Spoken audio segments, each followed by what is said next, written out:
નમસ્કાર મિત્રો આપણે નાગેશ્વર મહાદેવના દર્શન કરીને નાગેશ્વર વનમાં આવી ગયા છીએ।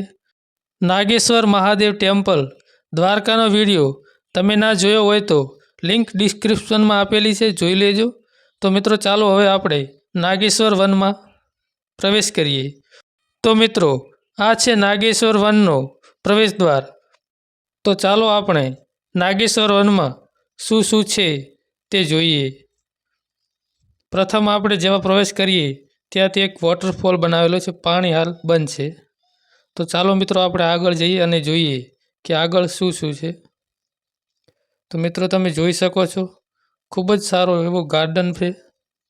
તો મિત્રો તમે જો દ્વારકા આવો છો અને નાગેશ્વર મહાદેવના દર્શન કરવા આવો તો આ અહીંયા નાગેશ્વર વનમાં જરૂર આવજો, કારણ કે અહીંયા બહુ સારું કુદરતી અને સૌંદર્યથી ભરેલું નજારો છે।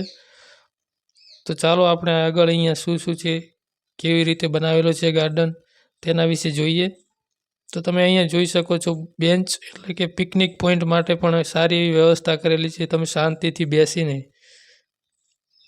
ટાઈમ પાસ કરી શકો છો। અહીંયા એક શંખ મૂકવામાં આવ્યો છે, નાગેશ્વર વન શ્રી નરેન્દ્રભાઈ મોદી। તો મિત્રો આ નરેન્દ્રભાઈ મોદી જ્યારે ગુજરાતના મુખ્યમંત્રી હતા ત્યારનો છે। તો મિત્રો આપણે અહીંયાથી આગળ વધીએ।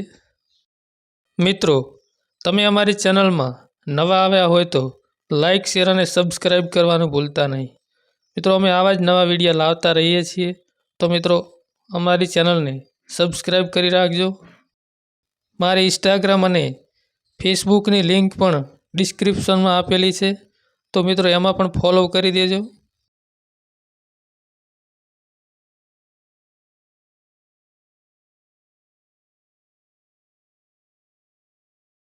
તો મિત્રો તમે જોઈ શકો છો અહીંયા ગાર્ડનની વચમાં કંઈક બનાવેલું છે, શું છે આપણે તે જોઈએ। તો મિત્રો અહીં માછલી પણ દોરેલી છે, ઉપર લખેલું છે સામુદ્રિક પરિચય કેન્દ્ર। તો મિત્રો ચાલો આપણે અંદર જઈએ અને જોઈએ શું છે અંદર। તો મિત્રો અહીંયા એક કાચના બોક્સમાં બ્લુ વ્હેલ માછલી મૂકેલી છે અને તેના વિશે બધી માહિતી આપેલી છે, કારણ કે આપણને એટલું બધું ઇંગ્લિશ આવડતું નહીં એટલે આપણે એમાં પડવાનું નહીં। અને આ છે મારા મિત્ર ડૉક્ટર મુકેશભાઈ, જેઓ માછલી જોઈ રહ્યા છે। અને આ છે હિતેશભાઈ, અને આ મારા મિત્ર વિપુલભાઈ ઝાડા,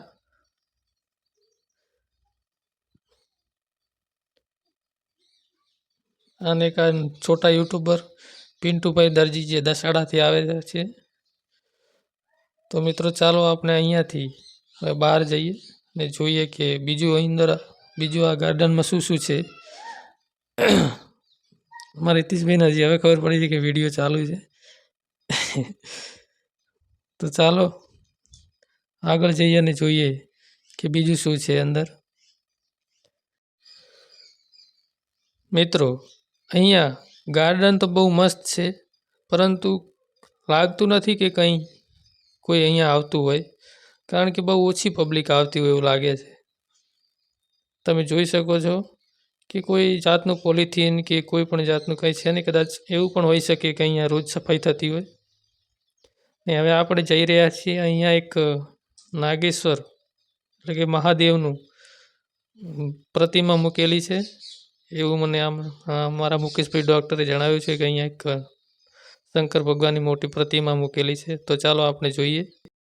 તો મિત્રો અહીંયા આ રસ્તો મહાદેવની જે પ્રતિમા મૂકેલી છે ત્યાં જવા માટેનો છે। તો ચાલો આપણે ત્યાં જઈએ અને જોઈએ મહાદેવની પ્રતિમા કેવી બનાવેલી છે, કારણ કે આપણે તો અહીંયા પહેલી વખત આવ્યા છીએ એટલે ખબર નથી કે અહીંયા શું અને કેવી રીતે છે। તો મિત્રો આ ગાર્ડનમાં કંઈ ખાસ જોવાલાયક તો છે નહીં, પરંતુ તમે જો અહીંયા આવો તો અને તમારો પ્રોગ્રામ પિકનિક માટેનો હોય તો બેસ્ટ જગ્યા છે, કારણ કે એકદમ શાંત વાતાવરણ છે અને પિકનિક માટેની બહુ શ્રેષ્ઠ જગ્યા કહી શકાય। તો ચાલો મિત્રો આપણે હવે શ્રી શંકર ભગવાનના દર્શન કરીએ। તો મિત્રો તમે જોઈ શકો છો આ છે શંકર ભગવાનની મૂર્તિ મૂકેલી છે, અહીંયા પ્રતિમા કહી શકાય, જે હિમાલયના પહાડ એટલે કે પર્વતની છે। શંકર ભગવાન, ગણેશ ભગવાન, પાર્વતી માતા અને કાર્તિકેયની છે. તો મિત્રો આપણે અહીંયા આ વિડીયો પૂરો કરીશું. તો મિત્રો તમે અમારી ચેનલને હજી સુધી સબસ્ક્રાઈબ ના કરી હોય તો કરી લેજો.